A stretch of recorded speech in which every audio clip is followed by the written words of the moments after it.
Welcome to நாத்தனார் kitchen.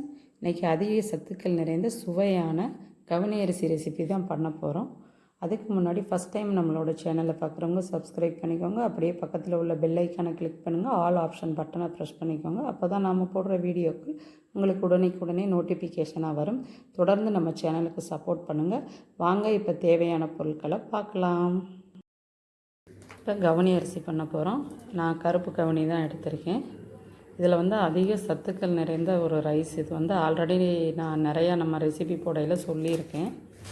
இது கருப்பு கவுனி. இது அங்கே சென்னையில் சர்மா நகரில் அந்த பஜாரில் கிடைக்கும். பர்மா ஐட்டம் எல்லாமே அங்கே கிடைக்கும். அங்கே வாங்கினது தான் நான். இது ஒரிஜினல் ரைஸ். இப்போ நான் ஒரு கப்பு ஒரு 1/2 கிலோ அளவுக்கு நான் ஊற வச்சுருக்கேன். ஒரு கப் எடுத்தோன்னா அதுக்கு 1/2 கப்பு அளவு தட்டைப்பயிறு, அப்படி இல்லாட்டி மஞ்சள் கலர் பட்டாணி. அது இதில் 2ல் ஏதாச்சும் ஒன்று நம்ம சேர்த்து இது செய்யணும். இது அங்கே மோரையில் அங்கெல்லாம் மணிப்பூர்லலாம் அது பேபியோன்னு இங்கே சென்னையிலையும் ஸ்ட்ரீட் ஃபுட்டாக அதெல்லாம் விற்கிறாங்க பேபியோன்னு சொல்லி. இது ரெண்டுமே ரொம்ப நல்லாயிருக்கும். இது ஓவர் நைட்டு ஊற வச்சது. இப்போ 2லையுமே தண்ணியை வடிச்சிட்டு எப்படி வேக வைக்கலான்றதை பார்க்கலாம். ஒரு இட்லி பாத்திரத்தில் 1/4 மேலேயே தண்ணி ஊற்றிக்கணும். கொஞ்சம் நிறையா இருக்கணும். அப்போ வேகிற டைமிங் ஜாஸ்தின்றதுனால தண்ணி நிறையா இருக்கணும், இல்லாட்டி அடி பிடிச்சிடும். அதை அடித்தட்டில் நம்ம ஊற வச்ச தட்டைப்பயிரை வடிகட்டிட்டு கொஞ்சம் தூள் உப்பு போட்டு பெரட்டி அந்த பயிரை தான் இப்போ இட்லி பாத்திரத்தில் போட்டிருக்கோம். இந்த மாதிரி போட்டு இதுக்கு துணி போட தேவையில்லை. இந்த மாதிரி போட்டாலே நல்லா ஆவியில் வேக ஆரம்பிச்சிடும். இப்போ இதுக்கு மேலேயே இன்னொரு தட்டு வச்சு அதில் துணி விரித்து ஈரம் பண்ணி துணி விரிச்சிட்டு நம்ம ஊற வச்ச கவுனி அரிசி தண்ணியெல்லாம் வடிகட்டிட்டு அந்த அரிசியை அது மேலே ஃபுல்லாக நம்ம போட்டுறணும். இப்போ காலையில் பண்ணுறோன்னா நைட்டு போட்டு ஊற வச்சு எடுத்துக்கிறணும். இப்போ நைட் பண்ண போகிறோன்னா காலையிலே ஊற வச்சு எடுத்துடணும். அப்போ தான் அதோட வேகிற பக்குவம் கரெக்டாக இருக்கும். இப்போ எல்லா அரிசியும் நம்ம போட்டுட்டோம். இந்த மாதிரி எல்லாத்தையும் போட்டுட்டு இப்போ இது எல்லாத்தையுமே போட்டாச்சு. இப்போ இதை மூடி வச்சிடலாம். ஒரு 25லேருந்து 30 நிமிஷம் வரைக்கும் இது வேகணும். இப்போ ஒரு 15 நிமிஷம் வெந்துக்கிட்டு இருக்குது. ஒரு கிளாஸில் நம்ம ஒரு 1/2 டீஸ்பூன் அளவு உப்பு சேர்த்து நல்லா மிக்ஸ் பண்ணிவிட்டு அந்த தண்ணியை நம்ம கவுனி அரிசியை ஓப்பன் பண்ணி வேகிறத அதில் மேலே தெளித்து விடணும். நம்ம தட்டைப்பயிரில் உப்பு பெரட்டியே வேக வச்சுருக்கோம். அரிசியில் உப்பு போடலை. இப்போ பாதி அளவு வெந்த உடனே தான் அது மேலே இந்த உப்பு தண்ணியை தெளித்து விடணும். அப்போ தான் அதோட டேஸ்ட்டு நல்லாயிருக்கும். இல்லை பயரும் அரிசியும் ஒன்றா கலந்துமே வேக வைக்கலாம், அதுவும் ரொம்ப நல்லாயிருக்கும். இப்போ தெளித்தாச்சு. மூடி போட்டு மூடி வச்சுருவோம். ஒரு 10 நிமிஷம் நல்லா வேகட்டும்.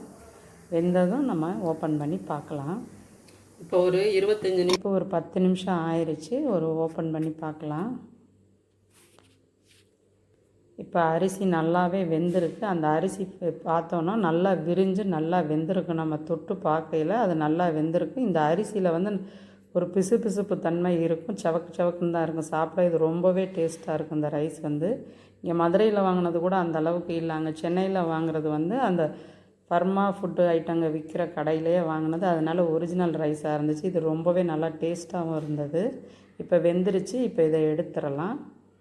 இப்போ பயரும் நல்லா குலைவாக வெந்துருச்சு.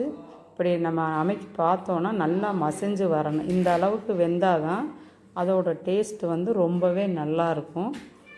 இப்போ நம்ம வேக வச்ச பயரை வேறு பவுலில் கொட்டியாச்சு. இப்போ அது கூடயே நம்ம வேக வச்ச கவுனி அரிசியவும் அதில் சேர்த்துக்கிறலாம். 2ஐயும் ஒன்றா மிக்ஸ் பண்ணி விட்டுக்கிறணும். பயறுகள் சேர்த்து செய்யல இன்னும் கொஞ்சம் நம்மளுக்கு இதில் அதிகப்படியான சத்துக்கள் நிறையா இருக்கும். இந்த ரைஸே ரொம்ப சத்துக்கள் நிறைந்தது தான். இது கூட நம்மளுக்கு தேவையான அளவு தேங்காய் துருவல் சேர்த்துக்கலாம். நம்மளுக்கு எவ்வளோ விருப்பமோ அந்த அளவுக்கு தேங்காய் துருவி சேர்த்துக்கிறலாம். இப்போ நல்லா மிக்ஸ் பண்ணி விட்டுக்கிறணும். இப்போ சுகர் அந்த மாதிரி உள்ளவங்க, ஸ்வீட் சாப்பிடாதவங்க இதில் உப்பு எல்லாம் இருக்கும். அதோட தேங்காய் பூ சேர்க்குறதுனால இப்படியே சாப்பிடலாம். டேஸ்ட் ரொம்பவே நல்லாயிருக்கும். இது கூட விருப்பப்பட்டால் 1 ஸ்பூன் நெய் சேர்த்துக்கிறலாம். ஆல்ரெடி நம்ம சேனலில் கவுனி அரிசி ரெசிபி நான் நிறையா போட்டிருக்கேன். கவுனி அரிசி பாயாசம் குக்கரில் எப்படி பண்ணுறதுன்றா. அதே மாதிரி இது கூட சிக்கன் குழம்பு, மீன் குழம்பு சேர்த்து சாப்பிட ரொம்பவே டேஸ்ட்டாக இருக்கும். விருப்பப்பட்டவங்க அந்த மாதிரியும் ட்ரை பண்ணி பாருங்கள். நீங்கள் சிக்கன் குழம்பும் ரொம்ப நல்லாயிருக்கும், ஃபிஷ் குழம்பும் ரொம்பவே நல்லாவே இருக்கும். இப்போ இது கூட குழந்தைங்களுக்கு கொடுக்குறது ஜீனி, சர்க்கரை, அந்த மாதிரி நாட்டு சர்க்கரை அந்த மாதிரி போட்டு கொடுக்கலாம். மில்க் மெய்டு ரொம்பவே சூப்பராக இருக்குது. இன்றைக்கி நான் வந்து மில்க் மெய்டு தான் மிக்ஸ் பண்ணி தரப்போகிறேன். பாதி அளவு எடுத்து வச்சுருக்கேன் குழம்போடு சாப்பிட்றதுக்கு.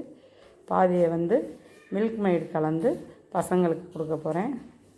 நம்மளுக்கு எந்த அளவு தேவையோ அந்த அளவு சேர்த்துக்கலாம். அதிகமாக சேர்க்க தேவையில்லை. ஒரு மைல்டான ஒரு ஸ்வீட்டோடு சாப்பிட்டோன்னா இது சாப்பிட்றதுக்கு ரொம்பவே டேஸ்ட்டாக இருக்கும். இந்த மாதிரி ட்ரை பண்ணி பாருங்கள், ரொம்பவே நல்லாயிருக்கும். நான் வெல்லம் போட்டு குக்கரில் எப்படி பண்ணுறதுன்றதெல்லாம் ஆல்ரெடி போட்டிருக்கேன், அதையும் போய் பாருங்கள். இப்போ இதை நல்லா மிக்ஸ் பண்ணி விட்டுக்கிறலாம். இது வந்து அதிக சத்துக்கள் நிறைந்த ஒரு உணவு. இது ரொம்பவே சாப்பிட்றதுக்கு நல்லாயிருக்கும். இதை நம்ம அடிக்கடி உணவில் சேர்த்துக்கிறணும். இப்போ இந்த அரிசியெல்லாம் டிபார்ட்மெண்டல் ஸ்டோர் அந்த மாதிரி இடத்துலையும் கிடைக்கிது. இது நான் சென்னையில் வந்து வியாசர்பாடியில் சர்மா நகர் ஏரியாவில் பர்மா ஃபுட் ஐட்டம் ஃபுல்லுமே கிடைக்கிது. அங்கே இப்போ சென்னை போனப்போ நான் இது வாங்கிட்டு வந்தது. அங்கே ஸ்ட்ரீட் ஃபுட்டாக இது எல்லாமே விற்கும். மூளைசும், கவுனி அரிசி, அந்த மாதிரி நான் ரொட்டி, அத்தோ, சீச்சோ, பேஜோ, அந்த மாதிரி எல்லா ஐட்டமும் அங்கே பர்மா ஃபுட் ஐட்டம் ஃபுல்லாக நம்ம ரெடிமேடாகவும் வாங்கி சாப்பிட்லாம். ரொம்பவே நல்லாயிருக்கும். இப்போ மில்க் மெய்டு ஊற்றி நல்லா மிக்ஸ் பண்ணிட்டா நம்மளோட சுவையான கவுனி அரிசி ரெடி. உங்களுக்கு இந்த ரெசிபி பிடிச்சிருந்துச்சுன்னா நீங்களும் ட்ரை பண்ணி பார்த்துட்டு லைக் பண்ணுங்கள், ஷேர் பண்ணுங்கள். உங்களோட கருத்துக்களை கமெண்ட் பாக்ஸில் போஸ்ட் பண்ணுங்கள். தொடர்ந்து நம்ம சேனலுக்கு எல்லோரும் சப்போர்ட் பண்ணுங்கள். தேங்க்யூ ஃபார் வாட்சிங்.